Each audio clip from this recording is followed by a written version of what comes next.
Hello.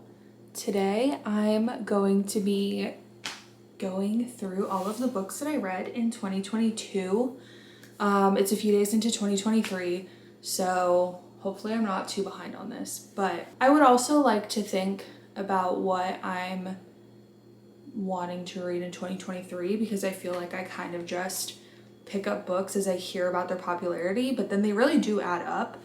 I saw like a lot of friends and people on Instagram posting their summaries of what they read this year, and I was like, well, I don't really feel the need to do that. But then I actually started counting the books, and it was a lot by my standards. I read 32 books. So yeah, anyway, this is my stack here. Not pictured is what is in the Kindle. Also, I really wish that my records played or showed on the video, but that is to find out another time how to do that. Anyway, so I have a list here of all of the books that I read by genre, and I just wanted to share them with you guys. Yeah, just to share. I don't know. If you like books, if you are interested in what other people have read, then I am here to do that for you today. And yes, disclaimer, I truthfully cannot remember 90% of a plot when I've finished reading it, so I'm going to try to give a synopsis of what it's about. Obviously no spoilers or anything. Just know that there's probably more to the story than what I'm remembering. But I'll leave you with like the general way that it's sat with me now that I've had time to like digest everything that I read. Also, in 2022, I tried to read faster. That doesn't work for me. I read like in a narrator voice in my head. So if it says, Tommy goes to the store, like written out, I literally say to myself in my head, Tommy goes to the store. And yeah, so there were a few books that I literally have no recollection of because I tried not to listen in that voice or read in that voice. I have 5 favorites that I'm going to share along the way and then kind of compile at the end. And so I had a surprising amount of fantasy books. That's the genre I'm going to start with first, is fantasy. I guess there's only, 5? That felt like a lot when I was writing them down. So anyway, okay. Last thing I'm going to say before talking about the books is I have a book of the month membership. So a lot of books are from that platform, from my subscription. I skipped a lot of months just because I wasn't really interested in anything, but I have found that when I order something, even if I don't seem super interested in it, I'm usually pretty pleased with the book. First book is at the bottom of the pile, so that's super convenient. Is A River Enchanted. This is by Rebecca Ross. I should give these a rating. I'm gonna give this like a 6 out of 10 rating. Okay, my camera stopped recording, but we're back in action. I think that was abrupt. Anyway, based on what I can remember, basically I'm gonna summarize just what's already in the sleeve. Ominous journey across dark waters is how it starts. 10 years after being sent away to the mainland to become a bard, Jack Tamerlane is summoned home to Cadence, but his return is not a joyous one. Girls are going missing from the island, and Adara, future leader of the clan, believes Jack is the only one who can find them. And it goes on more and more, but it's mystical. There's like this world of like there's magic, and it's a little bit of a mystery as well. A little bit of love story. So yeah, I don't know. I have a hard time getting into like mythology, so, but it was a good read. It was worth it. Up, I have this guy. Okay, I loved this book. I really did. I am disappointed in the second book, which I know is an unpopular opinion. Anyway, but I'll talk about this book. I don't think I need to tell you that much about it. Feyre kills a wolf in the woods. A terrifying creature arrives to demand retribution. Dragged to a treacherous magical land she knows about only from legends, Feyre discovers that her captor is not truly a beast, but one of the lethal immortal fairies who once ruled her world. One of the things I really liked about this book is towards the end, it turned into a little bit of like a Hunger Games situation where there was like high stakes games and like competition happening, and there's like this evil queen, and that really drew me in. I give this a 7. No, I'm gonna give this an 8 out of 10. 8 out of 10 books. The next one, as you can probably imagine, is A Court of Mist and Fury. I didn't like this one as much. I don't know how to say why I didn't enjoy it without giving away the plot. It just took a different turn.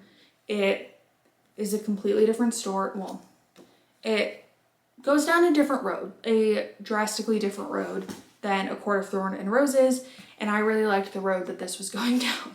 But now that I've sat with it a little bit, I do actually like, I would say that I like this book. So I'm gonna give this a 7 out of 10. This is an 8 out of 10. Also, this one's just long, which is not a problem for everybody. But next is a book that I got on my Kindle, The House in the Cerulean Sea. It took me forever to read this. I think I got this in the beginning of the year on my Kindle, and I just finished it last week because I was on a flight and it's all I had left on my phone, or like had on my Kindle app on my phone downloaded. And it was a good ending. It was just not very believable. It was very sweet and cute and gorgeous and lovely, and wholesome. And I have a better view of it now that I've, again, finished it. But the actual journey of reading it was not the most enjoyable for me. I know people who were saying that it felt like a warm hug in a book. I didn't really feel that way. It is a little bit Harry Potter-ish though, which feels kind of strange to say because I loved reading Harry Potter. Okay. Third time's a charm. I don't even know if this is the same angle. Also, I sit there, but this, I had to change a setting on my camera because it kept stopping recording. Okay, anyway, so I would give House on the Cerulean Sea like a 7 out of 10. Maybe a 6. I don't know. I'm really bad at I should have done out of 5.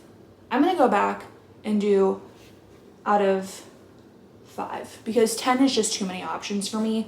River Enchanted, 3. Court of Thorn and Roses, 4. Court of Mist and Fury, 3. House on the Cerulean Sea, also a 3. Moving on. Okay, the next fantasy book is The Cruel Prince. This was a TikTok purchase for me, a book talk. I was influenced, basically, is what I'm trying to say. This is one of the books that I literally cannot remember what happened in it because I was like, I'm gonna read this in 2 days. And I did read it in 2 days, and I don't remember it. Jude was 7 when her parents were murdered, and she and her 2 sisters were stolen away to live in the treacherous high court of Fairy. 10 years later, Jude wants nothing more than to belong there, but many of the Fae despise humans, especially Prince Cardan, the youngest and wickedest son of the High King. To win a place at the court, Jude must defy him and face the consequences. So another fairy drama. This was not up my alley personally. Moving on. I'm gonna give that one a 2 out of 5.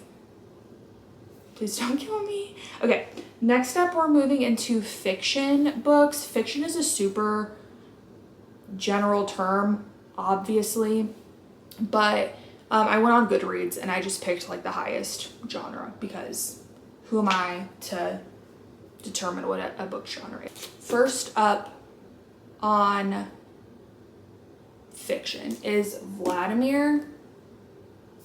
This is a scandalous cover. There were elements of this that were good and thrilling and interesting to me. Super weird dynamics, just overall. An incandescent debut about marriage and motherhood, art and love, and the temptation to see just how close you can get to the fire without getting burned. The main character of this book is deranged, fully deranged. It is wild to read.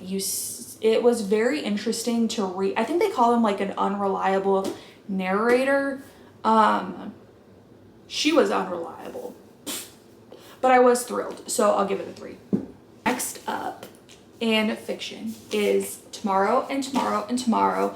I remember lots of parts of this book. This is one of my top 5, 100% top 5. Yes, this story was beautiful. It's like a love story between friends, and it's really touching. On a bitter cold day in the December of his junior year at Harvard, Sam Mazer, they call him Mazer, exits a subway car and sees amid the hordes of people waiting on the platform Sadie Green. He calls her name. For a moment, she pretends she hasn't heard him, but then she turns and the game begins. A legendary collaboration that will launch them to stardom. These friends, intimate since childhood, borrow money, beg favors, and before even graduating college, they have created their first blockbuster, Ichigo. Overnight, the world is theirs, not even 25 years old. Sam and Sadie are brilliant, successful, and rich, but these qualities won't protect them from their own creative ambitions or the betrayals of their hearts. Spanning 30 years, from Cambridge, Massachusetts to Venice Beach, California, and lands in between and far beyond, Gabrielle Zevin's Tomorrow and Tomorrow is a dazzling blah, blah, blah. Yes, it is so good. This is a book that, like, it felt like it kind of had fantasy elements just because there's video games involved in it, but it was also, like, rooted in the real world, so I feel like that's probably why I connected to it a little bit more. I loved this book. There were different sections. I don't even know how to explain it, but there were sections of the book that were written in like different styles, so it was really interesting to try to keep up with, but I enjoyed every second of it. This is probably my number 1 book of the year. Another Kindle read, it's my next fiction read. I read A Little Life. I watched Jack Edwards' review/video on A Little Life, and I agree wholeheartedly with his statement that he would not recommend that book to anybody. I wouldn't urge people to read it because it has all of the trigger warnings you could possibly imagine in this book. However, it was beautiful. I was surprised that I liked it so much because it was dark, obviously, but it was also very character driven versus being plot driven. So you're really following the characters more than you're following any specific storyline. And as you go on, just more and more things get uncovered. I do think it's worth reading if you have been curious about it and you feel like you're in a place where you can handle the subject matter. But again, it is traumatic for it. I don't feel like it traumatized me, but it is about trauma. So take that for what that is. Next up, bottom of the stack, we got Find Me, which is the second book.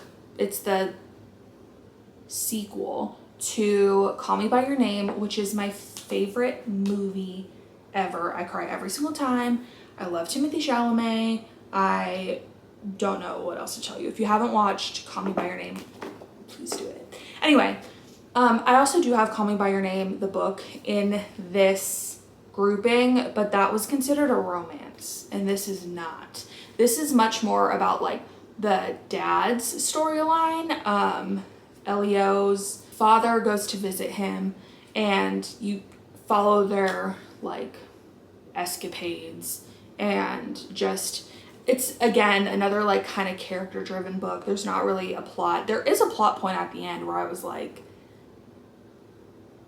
but yeah, overall it was more like character, like you're in the thoughts, you're in Elio and his father's world, and you're just kind of following along with his thoughts and like development. Anyway, loved this. Also, I realized I haven't been scoring these. What did I not score? I think I didn't score Vladimir. Vladimir gets a 3 out of 5. Maybe I did already. Okay, anyway, Tomorrow is a 5 out of 5 for me personally. And then Find Me is a 4 out of 5. No further explanation. Next, I have Cherry. I got this originally because I really liked the cover of it, and then I realized it's a skull. It's still fine. A young medic returns from deployment in Iraq to two things: the woman he loves and the opioid crisis sweeping across the Midwest. Soon, deep in the thrall of heroin addiction, he arrives at what seems like the only logical solution: robbing banks. Written by a singularly talented, wildly imaginative debut novelist, Nico Walker's Cherry is a bracingly funny and unexpected tender work of fiction straight from the dark heart of America. This was not my favorite just because, again, it's one of the ones I read really fast and it felt really dark. But now that I've had time to sit on it, it was really interesting. It was very vulgar. I think it was written very vulgar, like in a very vulgar way. But I don't think it was unnecessary. The perspective that he was trying to write from, it made sense for it to be as vulgar as it was, and as raw as it was. It just wasn't necessarily my cup of tea. And it was just, I mean, not that every book needs to be happy and beautiful and lovely and awesome and great. This one definitely makes you kind of think and feel a little dark. So I would give this maybe like a 3 out of 5. Next up, we have Outline. I read this when I was on vacation in Puerto Vallarta, and there's like ocean water on it, so that, and there's a shell on the front, so I feel like that's kind of cool of me. But anyway, this again wasn't my favorite. I don't know what I'm not like a literary expert. I am not a well-spoken book reviewer or anything like that. I'm just a girl sharing my thoughts. A novelist teaching a course in creative writing over an oppressively hot summer in Athens. She leads her students in storytelling exercises. She meets other writers for dinner. She goes swimming in the Ionian Sea with her seamate from the plane. The people she encounters speak volubly about themselves, their fantasies, anxieties, pet theories, regrets, and longings. And through these disclosures, a portrait of the narrator is drawn by contrast, a portrait of a woman learning to face a great loss. This also was fairly character-driven. I would give this maybe a 2 out of 10 just because it wasn't super memorable, but I obviously did read the whole thing. I was expecting it to feel a little bit more like Call Me By Your Name, where it's like the sleepy summer kind of feeling, but this was just not, didn't really have any structure to it, and was just, again, not my personal cup of tea. I don't remember really anything about the characters, and I actually did take a while to read this, so I feel like I should remember some of the things about the characters. I'm gonna give that a 2 out of 5. Also a vacation read on the same vacation is There's No Such Thing as an Easy Job. I also watched Jack Edwards' book or video where he talked about this book and he didn't like it. I loved this book. A young woman walks into an employment agency and requests a job that has the following traits. It is close to her home, it requires very little thinking, and ideally it involves sitting in a chair. The recruiter has just the thing. As one mysteriously specialized, surreal, even supernatural gig gives way to another, writing trivia for an absurdly competitive cracker company, punching tickets for a purportedly haunted park, it becomes increasingly clear that our heroine is not searching for the easiest job at all, but something altogether more meaningful. And when she finally discovers a true alternative to the daily grind, it comes with a price. I was really interested to read this just as a person with a job, to see kind of like where it was coming from. And it did I remember the back half having some like morals and takeaways to it, which were valuable. But then also there's multiple sections in this book where she just has these odd jobs. And at first she's like, this is great. I'm not doing anything. This is just what I wanted. And then she gets further into the job and, this like magical realism stuff kind of starts happening, and there's like mysteries and she meets people, and it's really interesting. I was captivated by this book. So I would actually give this a 4 out of 5, I think. Next up is The Neighbor's Secret. I'm going to be honest with you guys. I do not remember enough of this to even speak on it. I'm sorry. I'm trying. But for what it's worth, as far as like being memorable or like sticking with me or like whatever, like I'm sure it served its purpose for like entertainment and all the things, but I don't remember being like particularly thrilled by this book. And it's supposed to be a thriller. Well, it's fiction, but it's like there's dark elements to it. Anyway, it is a recent read. This is Landline by Rainbow Rowell. Couldn't tell you. But I really liked, I believe she wrote Eleanor and Park and a couple other books. I really liked Eleanor and Park. I read that in high school. That one stuck with me. I feel like I remember plot points from that one. Anyway, this one was really interesting. 15 years ago on Christmas Day, Georgie McCool's boyfriend, her last name's McCool, which is cool. Anyway, drove halfway across the country to propose to her. This Christmas, he's headed in the other direction. Should Georgie follow him? Should she call him and beg him to come back? Something very strange happens every time she picks up the phone. Georgie's like a TV writer, so learning more about that world a little bit through her experience was really interesting.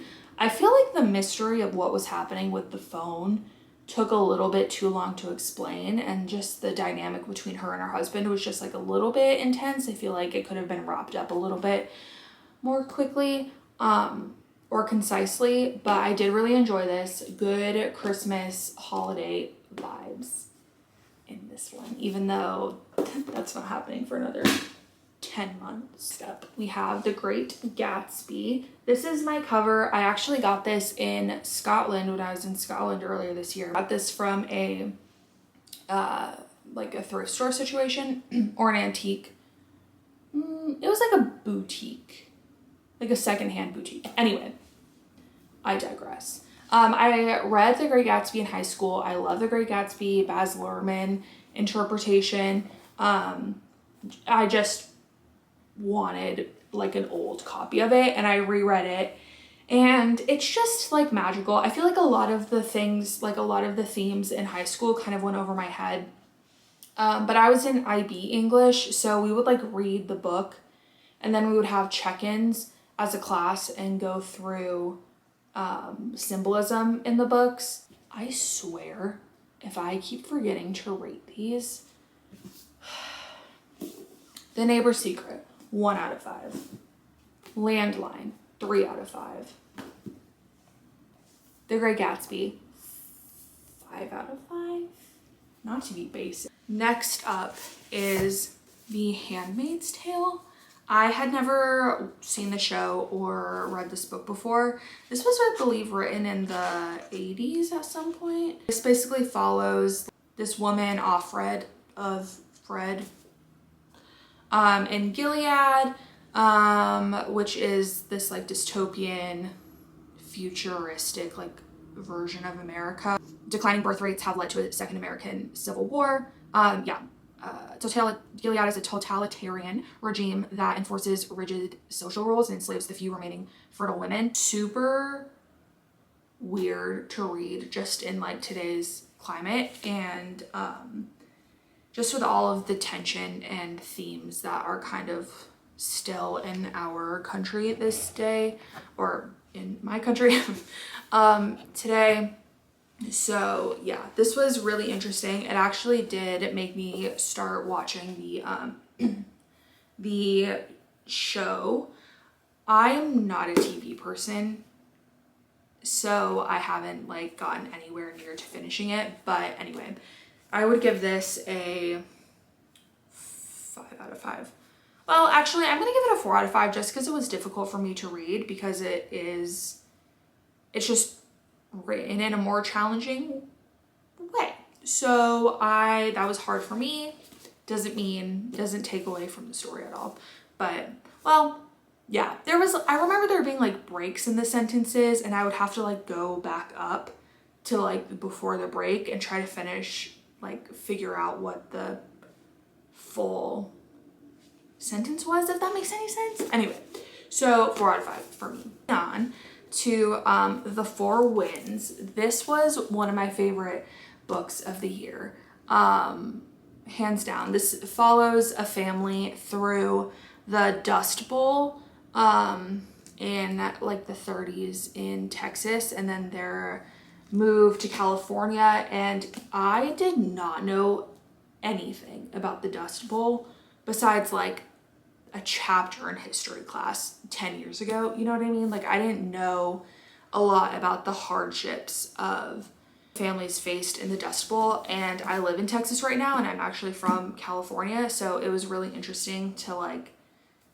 see how a lot of people in Texas do not look fondly, like they don't want people from California just like moving in for a lot of different reasons. But anyway, it was really interesting to read about like how awful the Californians were to people coming to their land kind of back in the day. It's just very interesting, especially being from California. I didn't know that there was like a migration of people for farming. So thank you, public school system. 5 out of 5. Next up is Take My Hand.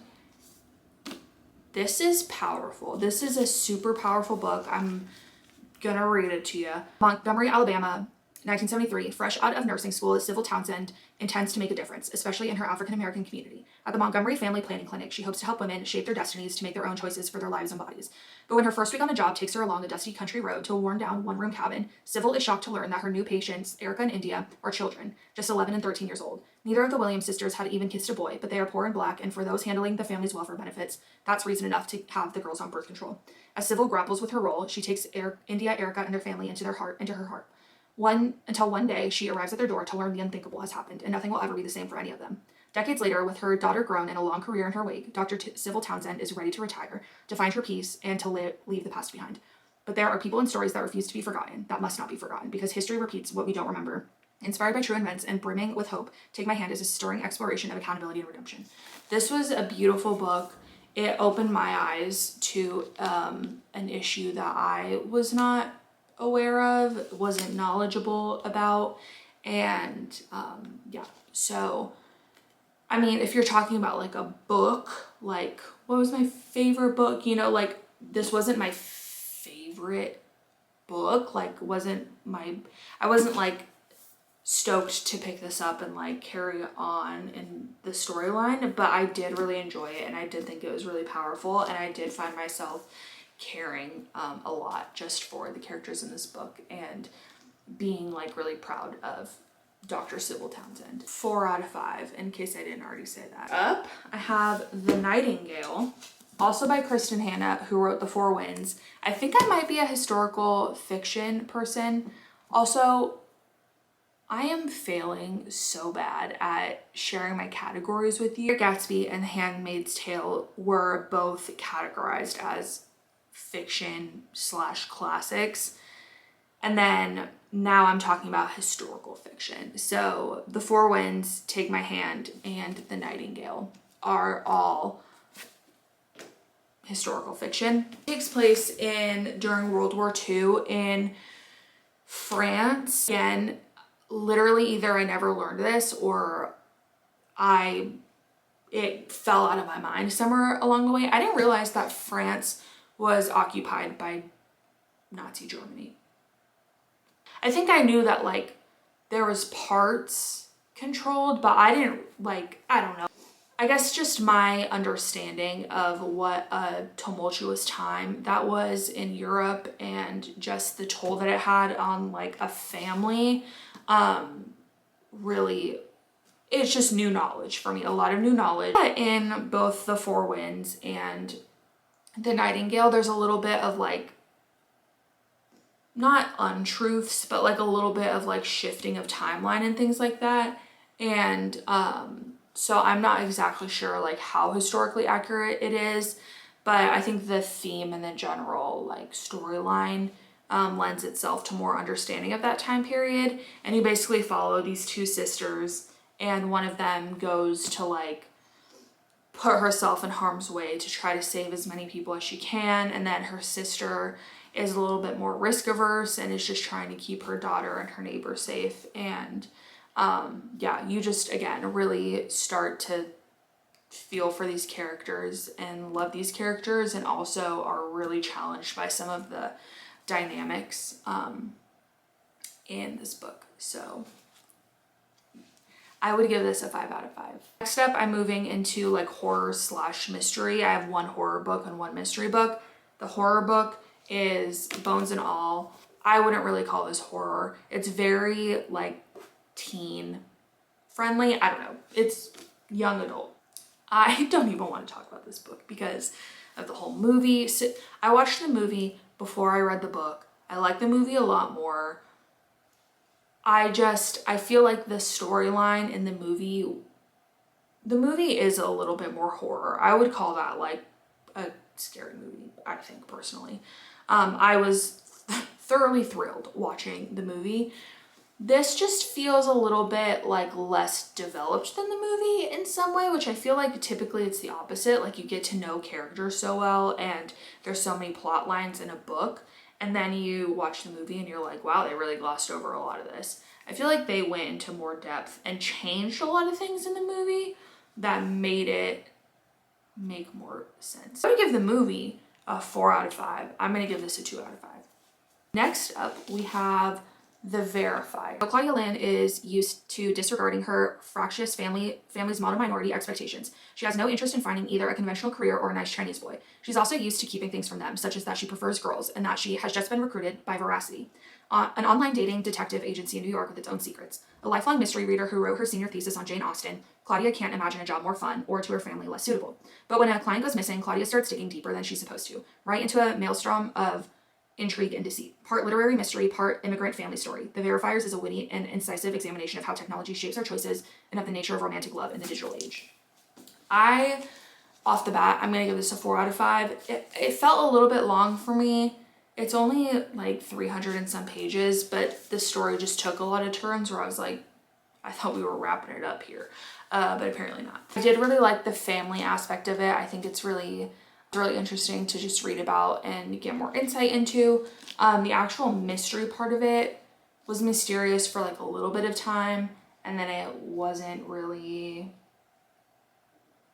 like any shocking sort of plot twist for me, but it was enjoyable to read and the character was fun to follow. My back hurts. Next up, we have nonfiction / memoir. I only have 2 of these. First up is Crying in H Mart. I loved this book, but not in a like, I want to read it 50 times kind of way, but just in a like, it really impacted me. I'm pretty sure I cried 2 or 3 times. It's just a beautiful story between Michelle's Honor, aka Japanese Breakfast. Really a beautiful story of her family story and her mom's battle with cancer. It was just really beautiful all around. 5 out of 5. Next up in memoir is good old I'm Glad My Mom Died by Jeanette McCurdy. I put off buying this for a long time just because the title felt really intense. But this was so eye-opening to me as far as like what young child actors go through, and she didn't even want to be an actress. So it was really interesting just hearing about her upbringing and then her dynamic with her mom and how deranged that was, and just the impact, like the childhood trauma that she took into her teenage years, and I'm sure she's still dealing with a little bit now, or a lot of it, I don't know. But definitely lots of like eating disorder talk in here, which was a little bit rough to get through sometimes, but I think it really was a powerful book on just mental illness, family dynamic. Really worth a read. I also separately, I really liked the way that this book was formatted. The chapters are only a few pages long, and that for me is really good because I feel like I'm moving along pretty quickly, and then if I need to like stop, or a lot of times I'm reading before bed, so I don't have to read like 25 pages before like a good place to stop. So I really like that about this book. I would give this a 4 out of 5. I feel like I'm saving 5 out of 5 for something really special. 4 out of 5 is still really good in my book. Now we're moving on to romance books. I had quite a few romances as well. I'm gonna kind of speed through these because I feel like they're not like the most plot heavy. You know what I mean? Like it's a rom-com most of the time. Love Hypothesis. I really liked this book, like an enemies to lovers situation. Your PhD candidate, Olive Smith, doesn't believe in lasting romantic relationships, but her best friend does, and that's what got her into the situation. Convincing on that Olive is dating and well on her way to a happily ever after was always going to take more than hand-wavy Jedi mind tricks. Scientists require proof. So like any self-respecting biologist, Olive panics and kisses the first man she sees. That man is none other than Adam Carlson, a young hot professor and a well-known ass, which is why Olive is positively floored when Stanford's reigning lab tyrant agrees to keep her charade a secret and be her fake boyfriend. My camera is too hot. We're gonna make it through, you guys. We're gonna make it through. All right, I'm gonna speed it up. Next up, oh, I give this a 4 out of 5 also. Next up was Layla by Colleen Hoover. I was a little bit of a Colleen Hoover girly this year, I'm not gonna lie to you. Layla was also deranged. I would give it a 3 out of 5. It was kind of a shallow plot in my opinion. I'm going off of memory. It was about this man and his girlfriend, and they like went on vacation to this house, or they were like in this house, and the house had a ghost, and then he like ends up falling in love with the ghost, and it's just a really interesting dynamic between what happens between him and the ghost and him and the girlfriend. Very interesting. So yeah, did I already rate that? I'm gonna give it a 2 out of 5. Next up is Book Lovers by Emily Henry, but I don't know where my copy is. It was basically a Hallmark movie where these twins basically like switch places to help each other out, and the one twin ends up falling in love with a bakery owner and finding her happiness in small town life. So I didn't love it. I don't really love books about books or books about authors. And the main character in the book is an author. So I would give it a 3 out of 5. Okay, the next two I'm gonna just like smush together. I had them on my Kindle. Ugly Love and It Ends With Us by Colleen Hoover. Maybe I shouldn't compare them because they are different books. Ugly Love was when Tate Collins meets airline pilot Miles Archer. She knows it isn't love at first sight. They wouldn't even go so far as to consider themselves friends. The only thing Tate and Miles have in common is an undeniable mutual attraction. Once their desires are out in the open, they realize they have the perfect setup. I remember this book kind of making me mad, but I also kind of liked it, so 3 out of 5.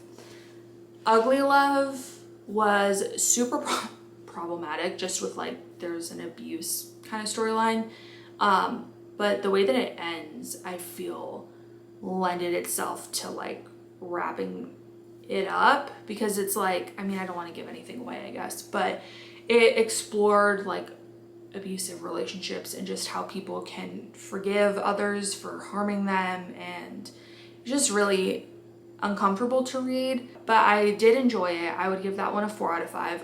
Also, this is reminding me that I also read November 9th, I believe it's called, by Colleen Hoover. I really liked that one as well. I know that some people don't feel so great about that one, but I would give that a 4 out of 5.